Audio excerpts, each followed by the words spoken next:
apresentação de hoje é a primeira de duas partes sobre a multiplicidade de ações que dão início à Revolução Francesa. Vou narrar, nestas duas partes, sucedimentos até o dia 14 de julho de 1789. A data, vamos frisar, 14 de julho de 1789, a data é a principal referência, o principal marco histórico que representa todo o turbilhão da Revolução Francesa. Foi o dia da mais que conhecida tomada da Bastilha. Mas se isso não aconteceu de uma hora para outra, como pôde acontecer? Se a Revolução Francesa não começa, por assim dizer, do nada, até que momento recuamos para ver o começo dessa história? Bem, eu começo aqui 15 anos antes da tomada da Bastilha, em 1774. O que acontecia em 1774? 74 é o ano de publicação de um livro que provocou logo ardores pela Europa e viria a se estabelecer como referência histórica do romantismo, Os Sofrimentos do Jovem Werther, de Goethe. Também em 74, lá no último dia do ano, o astrônomo Johann Bode localiza a galáxia que ganhou seu nome. Antes disso, em julho, as forças da Imperatriz Catarina, a imperatriz simpática ao iluminismo, amiga e correspondente de Voltaire, enfim, as forças da Imperatriz Catarina vencem a guerra russo-turca. Em setembro de 74, morre o Papa Clemente XIV, cujo pontificado tentara esfriar disputas com soberanos católicos, disputas a respeito de possessões territoriais e disputas a respeito das relações entre Estado e autoridades da Igreja. Bem, também em setembro de 74, acontecia um evento mais conhecido e repercutido em nossos dias. Na Filadélfia, começava o Congresso de 12 das 13 colônias, ou 13 províncias britânicas na América do Norte. O congresso que resultou, eventos depois, anos mais tarde, na Declaração de Independência dos Estados Unidos. Enfim, mas a efeméride de 1774 mais sensível para os contemporâneos foi outra. No dia 10 de maio de 1774, cortesãos de Versalhes apagaram as velas sobre as janelas do aposento imperial. Faziam, ao mesmo tempo, a notícia e o ritual de morte do rei Luís XV, aos 64 anos. Às 15 horas e 15 minutos do dia 10 de maio de 1774, falece o rei Luís XV. Às 15 horas e 15 minutos do dia 10 de maio de 1764, o rei de França é agora Luís XVI. Como a tradição pronunciava, o rei está morto, viva o rei. Aos 19 anos de idade, o novo rei Luís XVI é neto de Luís XV. A coroa passava-lhe diretamente do avô, porque o pai fora vítima de tuberculose havia 9 anos, e os irmãos primogênitos morreram todos na infância. Quando Luís recebeu a notícia e, sobretudo, o poder, aquele imenso poder, suspirou assim, junto à nova rainha, sua esposa Maria Antonieta. Meu Deus, guia-nos, protege-nos, reinamos jovens demais. A nova rainha, Maria Antonieta, naquele momento era 1 ano ainda mais nova que o marido. Mas súditas e súditos reagiram com mais confiança do que o jovem casal real, pelo menos com alívio, porque em maio de 74 havia enorme cansaço com a figura do finado rei, com a figura de Luís XV. O dramaturgo Charles Collet escreveu o seguinte: agora ouça, jovem e velho, a história de um rei de 20 anos que nos trará de volta à França boa moral e abundância. Reparem que as palavras de Collet pressupõem que o público da época em geral achasse que a última imagem da França de Luís XV, pelo menos, era de moral nem tão boa e sem riquezas abundantes. Mas o alívio otimista com a passagem da coroa não aliviava por si só os problemas pela frente. É significativo que o soberano tido como mais capaz e meticuloso daquele século, Frederico II, rei da Prússia, é significativo que Frederico II tenha manifestado a seguinte opinião: nas circunstâncias da monarquia francesa, o jovem rei precisará de força e gênio. Quais eram, afinal, essas circunstâncias da monarquia francesa que preocupavam até mesmo um rei como Frederico II?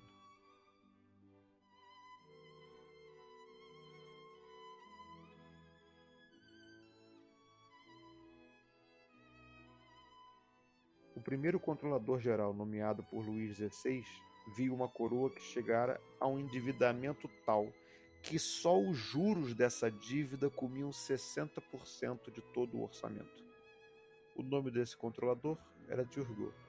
Para Turgot, os maiores culpados pelo déficit, além das guerras, eram, em suas palavras, as bancarrotas, as taxas, os impostos.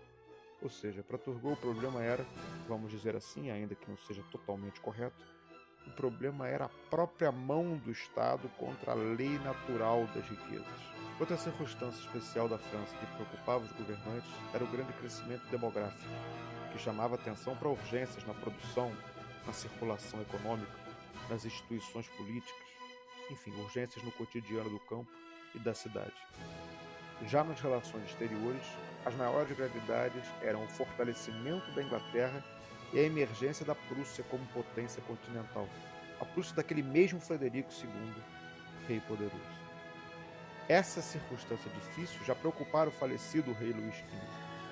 Para contrabalançar as ameaças internacionais crescentes e a diminuição do espaço da França no cenário internacional, a França dos Bourbons, ainda no reinado do falecido Luís XV, celebraram um tratado com a Áustria dos Habsburgo.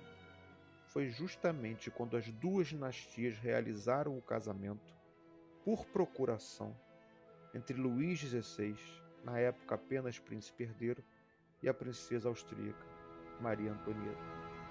Bom, para usar as palavras de Frederico II, Maria Antonieta também precisaria de força e gênio.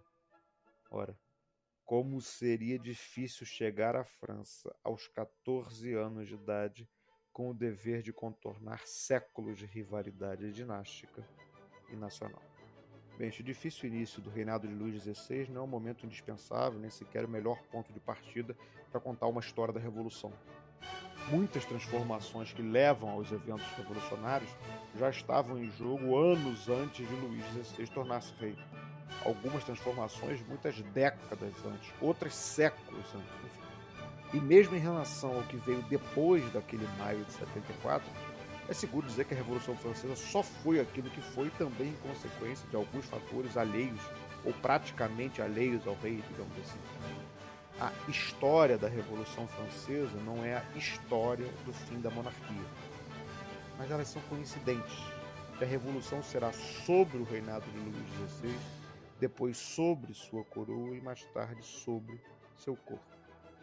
Então não é absurdo escolher esse ponto de partida, o ponto de partida do começo do novo reinado, para aproveitarmos o que essa escolha tem de pertinente e então reunir outras histórias e outros pontos de partida, compensando um pouco o que cada relato tem e sempre terá de insuficiente. Bem, o que assumo para a apresentação como princípio é o seguinte: em 1774, os contemporâneos eram unânimes em julgar que uma crise havia, ainda que debatessem sobre a natureza e a extensão dessa crise. Mas uma crise havia. E todas as expectativas sobre o rei Luís XVI estavam sob o signo da mudança. As suas expectativas também, as próprias expectativas de Luís XVI eram expectativas de regeneração. Notem bem essa palavra, regeneração, que se transformou em objetivo geral e comum das gentes de França naquele momento. A regeneração, a mudança, importava demais ali em 1774, época que julgava a si mesmo como época das luzes. Bem, podemos pensar nos mencionados fatos de 1774, descoberta astronômica, a Rússia sob Catarina, Congresso de Filadélfia, enfim. Está em curso o movimento histórico que forma o contexto mais significativo daquele período, o Iluminismo. Devemos notar que também a ascensão de Luís XVI ao trono foi acompanhada por muitas pessoas como mais um raio dessas luzes modernas. Quer dizer, no momento da coroação de Luís XVI, dia 11 de junho de 1775, não faltava quem concordasse com um panfleto do jornalista Morisot a associar Luís XVI às causas do povo e aos sinais da razão, como o próprio rei também se associava. E, aliás, não faltará quem fale, como Morisot, ainda nas assembleias de véspera da Revolução ou mesmo depois da Revolução. O Iluminismo é um imenso complexo, difícil de ser resumido com precisão, até por ser ele mesmo uma definição imprecisa. E não estamos falando apenas de autores e livros de que menos ou mais já ouvimos falar, pelo menos na escola e mesmo aqueles que não tenham prestado atenção. Rousseau, Voltaire, etc. Apelo para que imaginemos as universidades, lojas maçônicas, salões, cafés, tabernas, esquinas, mercados, articulados por livros, panfletos, peças de teatro, canções populares, boatos, piadas, charges, enfim, aquilo que já se chamou o reino da crítica. Ora, quando Luís XVI olhava para sua incumbência, sua tarefa via, portanto, um colosso. E a preocupação dominante, a preocupação com as dificuldades financeiras, foi tão mal conduzida que piorou a situação geral. A inspiração em princípios modernizantes fez, já dissemos, Luís XVI começar com Turgot no ministério, priorizando a livre circulação em vez de decisões políticas, priorizando o trabalho por contrato em vez dos vínculos entre trabalhadores e corporações, priorizando preços estipulados em mercado em vez dos tabelamentos. Esperava-se prosperidade, mas vieram crises de abastecimento, desfeitas a poderosos, fome e revoltas. Turgot deu a vez a Cluny e Denouilly, mas Denouilly não durou, exceto para implementar uma forma de imposto que os contribuintes pagam até hoje com prazer: a loteria. O estímulo ao jogo, porém, desagradou os costumes da época e Denouilly só não foi demitido porque caiu doente e depois morto. Assim, quando chegamos a outubro de 1776, o reinado de Luís XVI tem 2 anos e já está no terceiro responsável pelas finanças. É o suíço Jacques Necker, nome tão importante nas reviravoltas daí em diante, vamos notar. Vamos notar também algo importante. Mais comprometedora do que as mudanças era a incerteza quanto às diretrizes que orientavam o reino. Denouilly durou pouquíssimo, mas Turgot e Necker lideravam visões opostas. Falamos do laissez-faire de Turgot, digamos imprecisamente assim mesmo.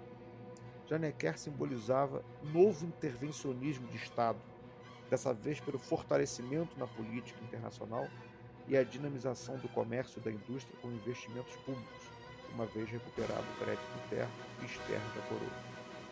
Em comum, no entanto, Necker e Turgot tinham o fato de serem eles mesmos problemas. Eram homens do rei, cortando cargos de poderosos, cortando patrocínios, suspendendo gastos, reformando a França a seu modo. As elites exigiam opinar, participar ou fazerem elas mesmas o trabalho de regeneração. Exigiam legislar. Reparem 2 exemplos dessas elites que querem fazer com suas mãos a regeneração da França. O primeiro é Antoine Lavoisier. Lavoisier, hoje conhecido por ser o químico que foi, emérito na história da ciência. Pouco lembrado é que Lavoisier foi também um grande contratador geral, isto é, um dos poucos que detinham concessões da coroa para exercer funções como alfândega, armazenamento, cobrança de impostos, em troca de percentuais desses negócios do rei. Poderosos ligados à coroa, como Lavoisier, fossem burgueses ou nobres, em vez do burguês Lavoisier, poderíamos citar a semelhante posição do Barão de la Brosse, Jean-Benjamin de la Borgue, enfim. Poderosos como eles, pressionavam os planos de regeneração, desejando mudanças, sim, muitas mudanças, mas não as mudanças de Turgot e Necker, não as mudanças que prejudicassem suas partes.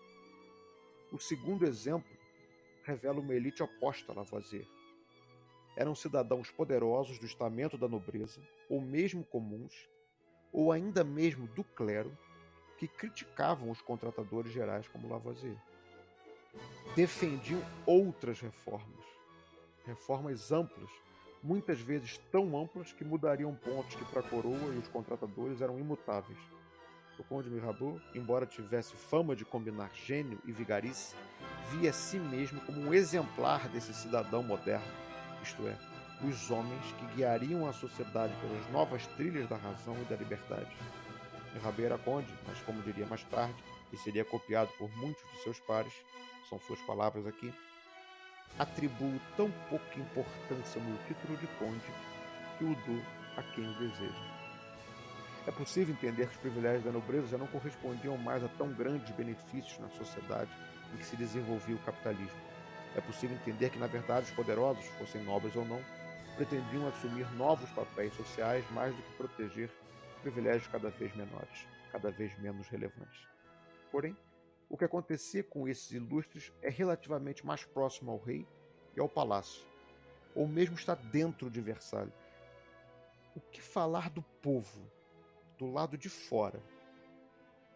Do lado de fora, Paris era então uma cidade de aproximadamente 500 mil pessoas, na França Imperial de 24, 25, 26 milhões de pessoas. As classes inferiores, por definição, são as que vivem nas piores condições da sociedade. Mas quais eram ali as suas específicas condições? A fome era uma ignóbil tradição milenar, mas no século de Rousseau, o povo não atribuiria a culpa à natureza das coisas, à natureza do clima ou a Deus, mas sim à má política e à sociedade. As pessoas pobres do mundo rural sofriam com a continuidade da exploração feudal, com as maiores perdas de terras em todos os anos, com as coletas de impostos que se multiplicavam junto aos desastres financeiros da coroa. E nas cidades, principalmente em Paris, amontoava-se quem chegasse do campo para trabalhar miseravelmente no comércio, nas fábricas, no crime. Bem, você percebe onde quero chegar. Essas pessoas formavam milhares de novas vozes de protesto e que discutiam com outras milhares de vozes dentro e fora daquela classe, numa complexidade que só com esforço dá para imaginar, que só com esforço se pode minimamente reconstituir em termos históricos. Parênteses, me permitam uma questão. Até que ponto um governo governa uma sociedade complexa? A pergunta, que vale para qualquer momento, vale para o nosso momento no século XXI, vale sobre aquela França em crise. Em abril de 1775, por exemplo, o Ministério de Turgot tinha tudo planejado para a economia recuperar-se conforme a natureza. Mas o que houve foi o colapso do pouco que funcionava na sociedade. Do natural vieram apenas péssimas condições climáticas. Os planos de gabinete foram surpreendidos pela chamada Guerra da Farinha e por uma maré de outros motins pelo país. Turgot reprimiu-os com violência, sobrevivendo um pouco no carro, enfim. Mas a impopularidade foi uma força transcendente. Ele sairia logo depois. Há pesquisadores hoje que insistem em ver aí apenas uma vitória dos políticos antirreformistas, dos inimigos absolutistas de Turgot. Mas também podemos ver a força das ações populares e das ações de multidão, os bolsões de opinião pública que se mostravam cada vez mais irresistíveis para aquela sociedade e seus organismos. O célebre historiador Jules Michelet, escrevendo já no século XIX, argumentou que, ouçam suas palavras, à medida que me aprofundei neste estudo, vi que os chefes de partido, os heróis da história aceita convencionalmente, não prepararam nem tomaram iniciativa de nenhuma das grandes realizações, mormente daquelas que foram obras unânimes do povo no início da Revolução. Bem, em todo caso, notemos que a história do governo não é a história dos movimentos populares, mas elas coincidem, e importa não descartar sem motivo os diferentes fatores. Pois bem, as pressões que vinham de fora, da rua, do povo, as pressões populares, também desgastam a imagem do casal real. É claro que popularidade e prestígio variam no tempo. É claro que nunca deixaram de existir opiniões muito simpáticas por eles dois. Mas após anos de reinado, muitas pessoas viam Luís como, cito aqui diversas fontes, incapaz de dar felicidade ao povo, hesitante, balofo ou algo assim, manipulado, além de marido incapaz de ser bastante para sua esposa. E Maria Antonieta, bem, parte dessa fama é popular mesmo no Brasil do século XXI, Maria Antonieta, estrangeira, era facilmente chamada inimiga, espiã, culpada pelos males do rei e do reino, prostituta, meretriz austríaca, luxuriosa, ou seja, lasciva e opulenta. Já a palavra autrichienne significava austríaca, mas salientadas as últimas sílabas, chienne, chamava-se a rainha de Cadela. Importantes historiadoras apontaram como as críticas à rainha visavam a sua feminilidade. A famosa pintora e sua amiga Elisabeth Vigée-Lebrun comentou como Maria Antonieta era relaxada nos hábitos e muitas vezes sem luxos, o que em Versalhes e até em Viena era comentado dentro dos círculos das realezas. O principal significado que se associou à imagem de Maria Antonieta, no entanto, e aliás até hoje, é a ostentação luxuosa, desnecessária e indiferente à miséria de tanta gente. O casal real também era alvo de comentários sobre o que acontecia na intimidade entre os dois. A demora para que gerassem herdeiros foi um problema dramático. Naquela vida política, na vida da realeza, na vida da monarquia hereditária, tão dependente da linhagem e das alianças entre dinastias, não haver filhos era um enorme problema. Rainhas e reis não têm intimidade. O corpo real, o leito real, a aparência, a alma, o ventre, enfim, tudo dizia respeito à França. Quem olhar charges e piadas que circulavam pode se surpreender como a expressão desrespeitosa e mesmo canalha eram toleradas nos anos reformistas de Luís XVI. Até nos círculos de sangue azul, a atmosfera permitia que esses temas delicados aparecessem com grande desprendimento. O que dizer, por exemplo, desta correspondência entre o imperador austríaco José II, irmão de Maria Antonieta, e o outro irmão, Leopoldo II? A carta descreve tranquilamente as dificuldades sexuais do casal. Escreve letra por letra sobre, aspas, membro, movimentos, ereções, retirada, e ainda assim parece que estamos lendo um relatório de um problema do Estado. Acontece que era mesmo problema de Estado, porque herdeiro algum viria da relação reportada na carta entre os irmãos de Maria Antonieta. Aliás, o casamento de Maria e Luís foi consumado apenas em 1777, 7 anos após o dia que se conheceram, já casados. Pois bem, se os problemas eram complicados e se agravavam ano a ano, em fevereiro de 1778 vem o pior. A França vai entrar em guerra. É a guerra de independência dos Estados Unidos, ou Revolução Americana, contra a Inglaterra. Para termos ideia, ainda no ano da Revolução Francesa, Luís XVI não se cansaria de culpar aquela guerra pelas contas vermelhas e pela crise da França.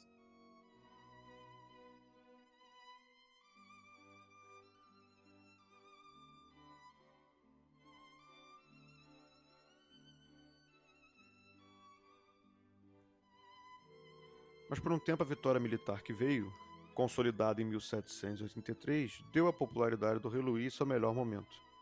O sucesso era excelente, também de um ponto de vista pragmático e imediato, porque melhorava a situação do Império Francês no comércio internacional e piorava a situação da Inglaterra. Mas os custos da vitória foram tremendos, 91% deles bancados com empréstimos. Nós aqui podemos imaginar que a política de Necker se arruinou. E Necker então passou a exigir do rei cortes e verdadeiras mudanças, medidas a confrontar muitos cortesãos importantes e membros daquele consórcio de contratadores onde estava Antônio Lavoisier. O que faz então Luís XVI? Demite Necker. O problema para o rei, mais do que varrer dívidas para baixo do tapete, é que Necker era querido, seja pela maioria dos homens de mercado, aos quais parecia um mago financeiro, seja por pessoas alheias aos negócios, e principalmente por essas pessoas que viam em Necker um banqueiro simples, justo. Amigo dos enciclopedistas Diderot e d'Alembert, Necker integrava sinceramente o que o historiador Simon Schama denominou culto da sensibilidade, a vertente do iluminismo ligada a Rousseau, à pureza moral, aos benefícios da razão sincera e benfazeja, à igualdade fraterna entre os irmãos livres. Irmãos livres, homens. A participação de mulheres conheceu ampliações com o iluminismo, mas também havia muitas restrições, e mesmo novas restrições. O discurso de cidadania e direitos humanos dos franceses, ali no final dos anos 1700, tinha significados especificamente contrários ao feminino e organizava suas próprias barreiras às mulheres. O livro Virtuosas e Perigosas, da historiadora brasileira Tânia Machado Morin, é recomendável para, no mínimo, ganharmos a pista de questões sobre as quais eu jamais teria condições de abordar com o mesmo direito ou com a mesma pertinência. Bem, voltando às dificuldades do rei Luís para formar seu masculiníssimo ministério sem Necker. Após rápidas trocas na controladoria geral a partir da queda de Necker, estabilizou-se um nobre chamado Calonne. As medidas de Calonne parecem merecer a opinião, já havida naquela época, de que eram temerárias e contraproducentes. Os quase 4 anos de seu ministério não foram apenas de fracassos disfarçados, com aumento de despesas para gerar a imagem de um reino rico, para gerar prodigalidade nos empréstimos, um prejudicial tratado de comércio com a Inglaterra. Calonne de fato tentou mudar algumas coisas após algum tempo, mas quando procurou uma verdadeira solução, foi o fim da sua controladoria. Vamos ver isso de perto. Calonne queria cortar gastos e aumentar a arrecadação. Um balanço simples. Mas como fazer com que aceitassem novos impostos e menos dinheiro da coroa nas ruas? Indeciso, Calonne reuniu-se com os irmãos do rei, correspondeu-se até com Necker e ouviu o que se ouvia cada vez mais a boca miúda. Convoquem os Estados Gerais. Estados Gerais. Calonne sabe que muita gente no Conselho do Rei não quer nem escutar essas palavras. Os Estados Gerais eram, desde a Idade Média, uma assembleia consultiva que os monarcas convocavam quando havia uma questão crítica, normalmente uma questão sobre impostos. Vinham de todas as províncias, eleitos entre os membros da Igreja, o clero, primeiro Estado, entre os homens com título de nobreza, nobres, segundo Estado, e entre os demais, os comuns, o terceiro Estado. Os Estados Gerais não eram convocados há mais de 170 anos, porque essa consulta foi abandonada conforme o absolutismo se fortalecia e os reis, como Luís XIV, diziam: o Estado sou eu. Então os fiéis apoiadores de Luís XVI, mesmo os reformistas, queriam evitar esse enfraquecimento da autoridade, queriam evitar essa mobilização tão grandiosa. O que sobra para Calonne propor? Ele diz ao rei que havia só uma escolha: convocar um velho órgão de participação mais restrita, com uma minoria de 144 homens nomeados todos pela coroa. Chamava-se Assembleia dos Notáveis. O rei ouve com atenção e concorda com Calonne. É fevereiro de 1787 quando começa a Assembleia. Seu saldo, em 2 meses, o rei descobre que o buraco das contas era muitíssimo pior do que supunha. Que os tais notáveis da Assembleia exigem poderes inéditos e que não topam novos impostos nem reduzir verbas da coroa para particulares. Então, entre abril e maio de 1787, Luís XVI, derrotado, irritado, troca Calonne por outro controlador, Brienne, e antes do fim do mês, manda dissolver aquela Assembleia dos Notáveis. As ações do rei só servem para inaugurar uma fase de conflitos ainda maiores. Maiores porque a necessidade de dinheiro não desaparece como desaparecem as assembleias. Fugindo de impostos polêmicos, a coroa então procura aprovar empréstimos. Mas numa sessão real do dia 19 de novembro de 1787, Luís é abertamente enfrentado. Quem ousa desafiar o rei? Seu primo, o Duque de Orleans. Ele se levanta e nega a Luís XVI direito de tomar empréstimos sem anuência de um parlamento. O Duque falou sem rodeios. É ilegal. A resposta de Luís XVI foi tradicional e com a mesma assertiva.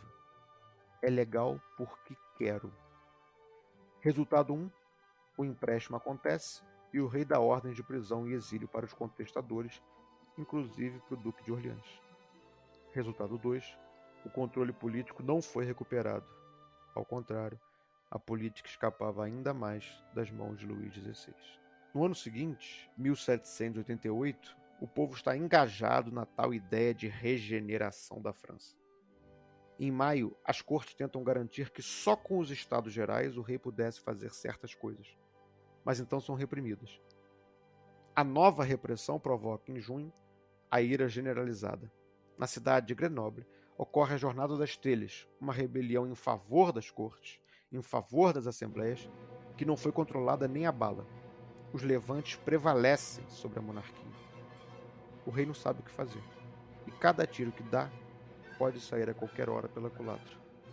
Então, em julho, assembleias formam-se por si mesmas, pura e simplesmente ignorando a coroa. Em agosto, Luís XVI desiste e aceita o que os rebeldes pediam. Luís XVI convoca os Estados Gerais e traz de volta Jacques Necker. As bolsas disparam. A regeneração estava marcada para começar em um ano, com os Estados Gerais, em 1789. Assim esperavam, mas sabemos que começou outra coisa. Concluo esta primeira parte com palavras do historiador francês Daniel Mornet. As origens da Revolução são uma história, a história da Revolução já é outra. Veremos a segunda parte na próxima semana. Muito obrigado.